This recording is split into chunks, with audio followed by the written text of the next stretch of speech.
Hello बच्चों, चलिए प्रश्न को पढ़ते हैं। स्तंभ एक को स्तंभ सेकंड से मिलान कर उचित विकल्प चुनें।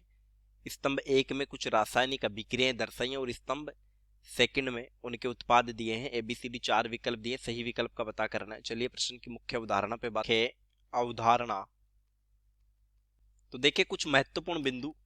एल्कीन की क्रिया HBr के साथ और वो जब प्रोक्साइड उपस्थित हो ROOR तो ये एंटी मार्कोनिकोफ नियम से उत्पाद बनता है।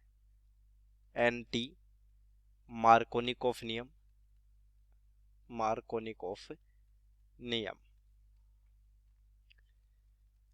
एरोमेटिक यौगिकों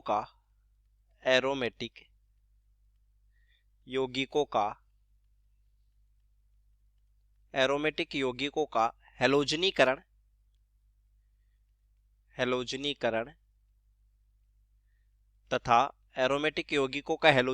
तथा नाइट्रीकरण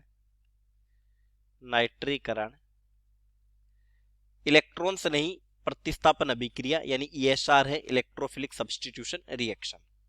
तो देखिए ए में जो अभिक्रिया है ये बेंजीन वाले है और बेंजीन वाले का क्लोरीनीकरण दर्शाया है प्लस Cl2।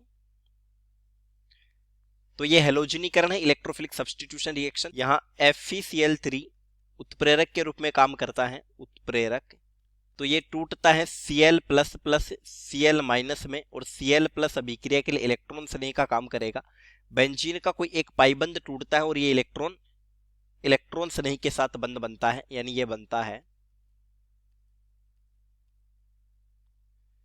यहां जुड़ गया Cl प्लस। तो यहां पर मुक्त संयोजकता के कारण धनावेश रह जाता है। अगले पद में इस पूरी प्रक्रिया में बेंजीन वाले अपनी एरोमेटिकता खो देती है, तो फिर इस कार्बन पर उपस्थित हाइड्रोजन अपने बंध के इलेक्ट्रॉन बेंजीन वाले को देकर H+ के रूप में बाहर होता है। यानी यहां पर यह बना क्लोरोबेंजीन प्लस HCl। जब क्लोरोबेंजीन की क्रिया ईथर की उपस्थिति में सोडियम से करवाते हैं, ईथर, तो देखिए यहां पर 2 मोल प्रयुक्त करते हैं और उत्पाद बनता है बाइफेनिल।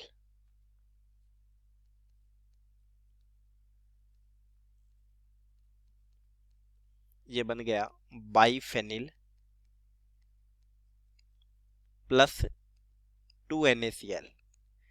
इस अभिक्रिया का नाम होता है वुर्ट्ज अभिक्रिया।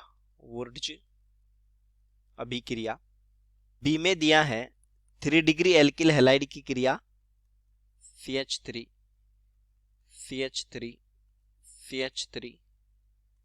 ये है ब्रोमीन। यहां प्रयुक्त किया है KOH इन एथेनॉल C2H5OH। तो देखिए जिस कार्बन पर हेलोजन उपस्थित है वो अल्फा कार्बन है और ये कार्बन होंगे बीटा कार्बन। तो ये V हाइड्रो हेलोजनीकरण है। अल्फा से तो क्या निकलेगा, ब्रोमीन निकलेगा और बीटा से निकलेगा हाइड्रोजन, तो उत्पाद बनेगा CH3C द्विबंध CH2 हाइड्रोजन और Br के निकलने से द्विबंध का निर्माण हुआ CH3। इसकी आगे क्रिया करवाई है HBr के साथ प्रोक्साइड की उपस्थिति में। तो देखिए एल्कीन HBr के साथ एंटी मार्कोनिकोफ नियम दर्शाएगी, यानी ये पाइबंद टूटेगा और हाइड्रोजन वहां जुड़ेगा जहां पर हाइड्रोजन कम है। तो इस कार्बन से हाइड्रोजन जुड़ेगा और इस कार्बन से Br जुड़ेगा। यह है एंटी मार्कोनिकोफ नियम। CH3CH3CH2Br। एंटी मार्कोनिकोफ नियम में हाइड्रोजन वहां जुड़ेगा जहां हाइड्रोजन कम है, यानी उस द्विबंधित कार्बन से जुड़ा जिस पर हाइड्रोजन पहले से कम है। सी में दर्शाया है क्लोरोबेंजीन का नाइट्रीकरण Cl नाइट्रीकरण में प्रयुक्त करते हैं कॉन्सेंट्रेशन HNO3 प्लस कॉन्सेंट्रेशन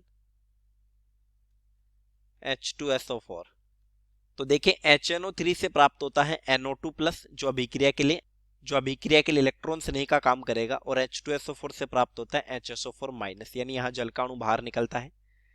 तो ये इलेक्ट्रॉन स्नेही सब्स्टिट्यूशन रिएक्शन है। ये स्थिति ऑर्थो, ये स्थिति मेटा और ये स्थिति पैरा।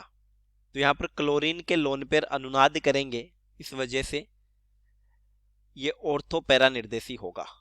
ऑर्थो पैरा निर्देशी यानी इलेक्ट्रॉन स्नेही ऑर्थो और पैरा पर जुड़ेगा, तो ये उत्पाद बन जाएगा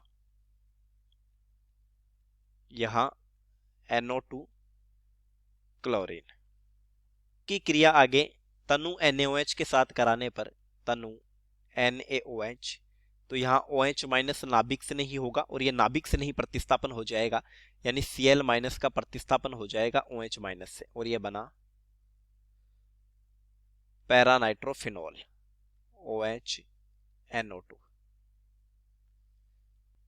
D में CH3 Cl CH3 वही KOH C2H5OH, यानी विहाइड्रोहेलोजनीकरण अल्फा से हेलोजन और बीटा से, तो ये दो बीटा कार्बन है सम्मिलित, इसलिए किसी भी बीटा से हाइड्रोजन निकालने पर समान उत्पाद बनेगा। तो ये बना CH2 द्विबंध CH CH3 फिर HBr प्रोक्साइड ROOR, तो उत्पाद एंटी मार्कोनिकोफ नियम से, यानी हाइड्रोजन वहां जुड़ेगा जहां पर हाइड्रोजन कम है, पाइबंद टूटा, यहां जुड़ा हाइड्रोजन और यहां जुड़ गया Br, तो यह बन गया CH2Br CH2CH3। तो देखिए ए विकल्प में निर्माण हुआ है बाइफेनिल का, यानी ए में आएगा थर्ड, बी में